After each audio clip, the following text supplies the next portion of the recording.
Hi everyone, it's Karen here. Thanks for joining me today. I'm making this pop-up card. It's an inside pop-up card, I guess, and I've used MFT's Birthday Buds stamp set. As you can see, I've already colored in and cut out all the little elements.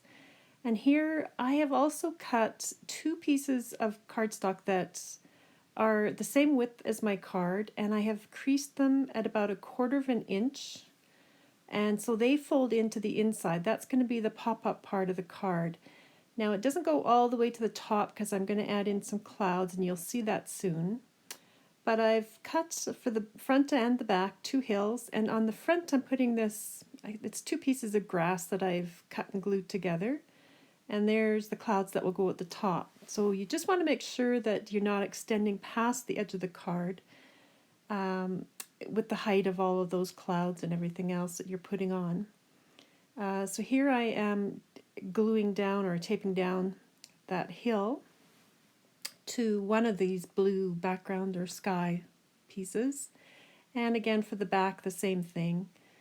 I decided on this card not to color up and repeat the whole thing on the back side of the card. I have on other cards, and at the end of this video I've got some more examples to show you. And so here I'm just going to tape down this grass piece, and I'll trim off the edges of it once I've got this one down.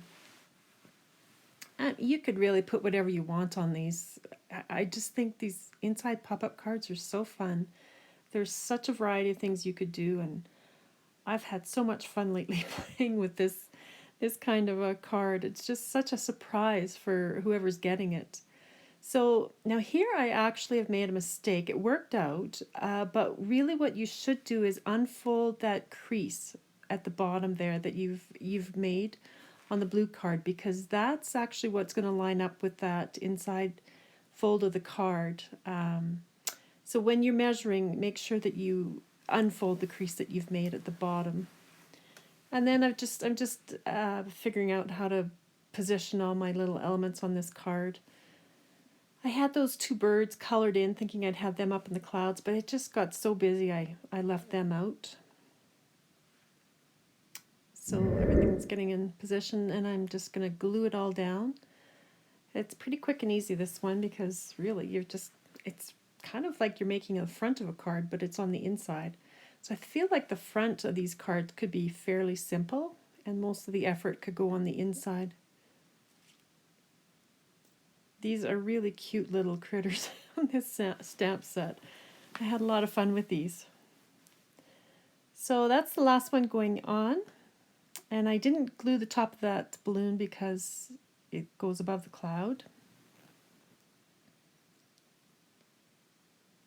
So what you want to do now is glue just the top of these. Jennifer McGuire did this video. She has a fantastic video that I'll try to put in my blog, a link to it. But you just are going to glue the top of these together. You don't glue the middle parts because you actually want them to spread apart at the bottom. So that's what helps this pop-up to stand up inside the card. So here I'm unfolding it. Now this is the part that you probably should do first when you're measuring everything up. So just have it like this and measure from the fold when you're going for your height of the inside pop-up. And I've just put a piece of double-sided adhesive on each of these. You can see my balloons stick up above, and I actually didn't cut the clouds quite evenly, but it doesn't matter, I don't think. It looked okay. So I'm just releasing the backing paper on this tape, and then line it up with that crease on the inside of the card. And you can see I've already stamped my sentiment on the inside. It was just easier to have that already pre-stamped. So once you've got that in position, fold the card up and over and just make sure it's all adhered well. And it pops up so beautifully. It stays up, it holds flat. It's just fun. So you could decorate the back. I just chose not to on this one. So now for the front, I've already got the front pretty much done. Just to save some time. These videos are so long sometimes, and I'm sorry, I try to edit them and cut them out, make it as short as I can, but it's a bit there. So I've masked off an angle. I was kind of thinking of a hill, And I just did some ink blending for the sky. And here I've already got that green paper is from Sunny Studios, and I attached a scrap piece of grassy cardstock I'd already previously cut. It looks wonky, but it actually, in real life, honestly, it's okay. Whenever I look at it on this video, though, it looks like, ooh, what were you thinking? But it is okay in real life. So that's my little hill. And here I've cut, I think I cut 3 of these. It's Hero Arts, and I think it was called Wood Frame, this die set. So I've cut them and glued them together, and I'm just going to adhere that to the front. And I did regret using my tape runner for this. I should have just used glue so it could move more easily, but luckily it's stuck in the right place, so that was okay.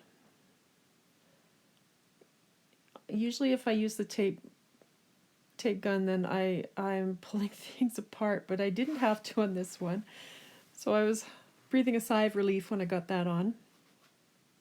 And then I'm going to adhere it to the front of the card. And you're going to see here my moment of panic, because I had this awful feeling, oh no, was that the front or the back of the card I just taped up? But it was the front, so it was okay. So just gluing that down.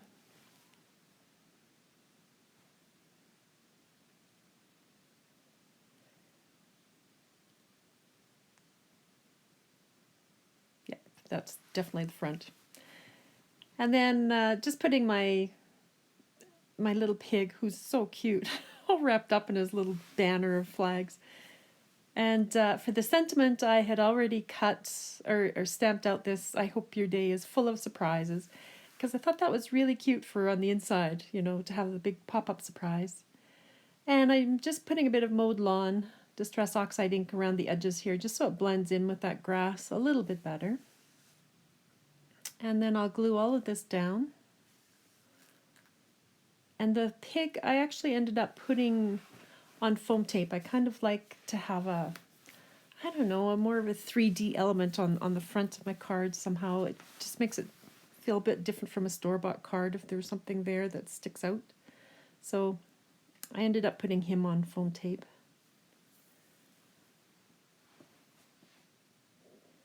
At the end here, I've got a few more cards that I have done like this, just to give you a few more examples of what you can do on the inside, because really I think these cards could be, well, I'm thinking Christmas cards with a nice pop-up on the inside, all kinds of things you could do.